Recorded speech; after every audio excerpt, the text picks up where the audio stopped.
తిరుపతిలో పెట్రోల్ కొరత రాకుండా అధికారులు చర్యలు తీసుకుంటున్నారు. అన్ని పెట్రోల్ బంకులకు నోటీసులు జారీ చేశారు. బాటిల్స్లో పెట్రోల్ కొట్టకూడదని అధికారులు స్పష్టం చేస్తున్నారు. నిబంధనలు ఉల్లంఘిస్తే చర్యలు తప్పవని స్పష్టం చేస్తున్నారు. మరింత సమాచారం మా కరెస్పాండెంట్ రవివర్మ అందిస్తారు.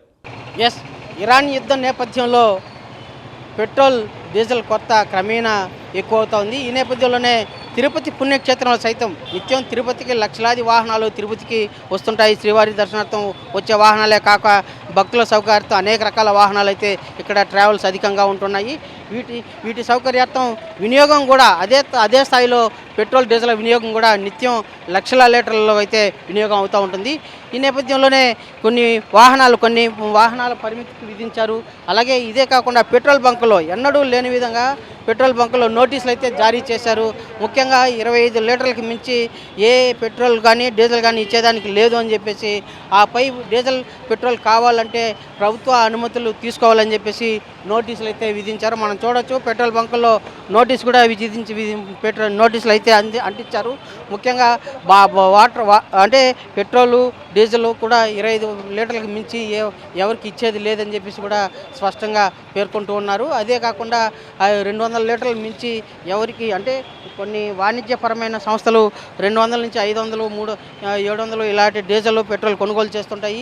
అలాంటి వాటిని కూడా ఇక్కడ అనుమతించేది లేదని చెప్పి కూడా స్పష్టంగా చేశారు.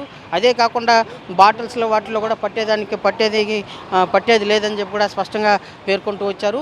ముఖ్యంగా డీజిల్ పెట్రోల్ కొరత కారణంగా నిబంధనలు అయితే కొంచెం కఠినతరం చేస్తున్నారని చెప్పి కూడా స్పష్టంగా తెలుస్తూ ఉంది. దీన్ని బట్టి తిరుపతి పుణ్యక్షేత్రంలో ఎప్పుడూ లేని విధంగా పెట్రోల్ డీజిల్ కొరత భవిష్యత్తులో మరింత ఉత్పన్నమయ్యే అవకాశం ఉందని చెప్పి భావించి అధికారులు ముందస్తు చర్యలు అయితే చేపడుతూ వచ్చారని కూడా తెలుస్తూ ఉంది.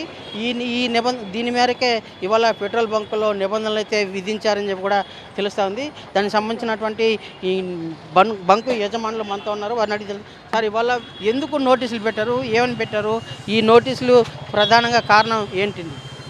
అంటే నోటీసులు పెట్టే కారణం ఏంటంటే పక్కదోవ పట్టకుండా మేము ఈ విధంగా డీజిల్ పెట్రోలు ఎవరైనా ఎమర్జెన్సీ పర్పస్ కోసం గవర్నమెంట్ పెసో లైసెన్స్ ప్రకారంగా ఎక్కడైనా కారు ఆగిపోతే ఒక 25 లీటర్ల వరకు ఎలిజిబుల్ ఇవ్వచ్చని పెసో లైసెన్స్లో ఉంది.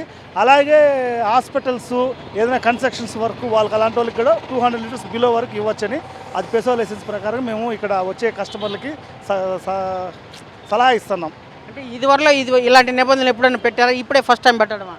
మామూలుగా యాక్చువల్గా పెసో లైసెన్స్ ప్రకారంగా ఉంది అది రెగ్యులర్గా. ఏమంటే కొద్దిగా కట్టుదిట్టం చేస్తున్నాం, అంతే, ఇంకేం లేదు.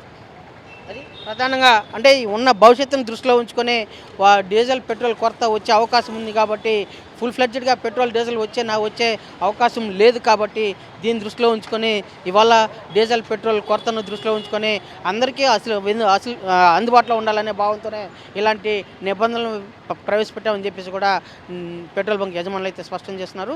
ప్రభుత్వం కూడా ఈ దిశగా ఆలోచించే ముందస్తుగా అంటే ప్రతి ఒక్కరూ డీజిల్ కొనుక్కొని ఇళ్లలో స్టోరేజ్ చేసుకోకుండా, పెట్రోల్ కొనుక్కొని ఇళ్లలో స్టోరేజ్ చేసి పెట్టుకోకుండా అందరికీ వెసులుబాటు ఉండేలా నిబంధనలు విధిస్తూ అందరికీ అందుబాటులో ఉంటూ దానికి అనుగుణంగానే అవసరానికి మేరే వినియోగించుకునే విధంగా ఇలాంటి నిబంధనలు ప్రభుత్వం కూడా సూచిస్తూ ఉంది. ఆ మేరకే ఇవాళ చిత్తూరు జిల్లా అంతటా కూడా ఇలాంటి నిబంధనలు ప్రవేశపెట్టామని చెప్పి కూడా అధికారులు పేర్కొంటున్నారు. అలాగే పెట్రోల్ బంకు నిర్వాహకులు సైతం పేర్కొంటున్నారు. వీడియో రామకృష్ణతో రవి ప్రైమ్ 9 తిరుపతి నుంచి.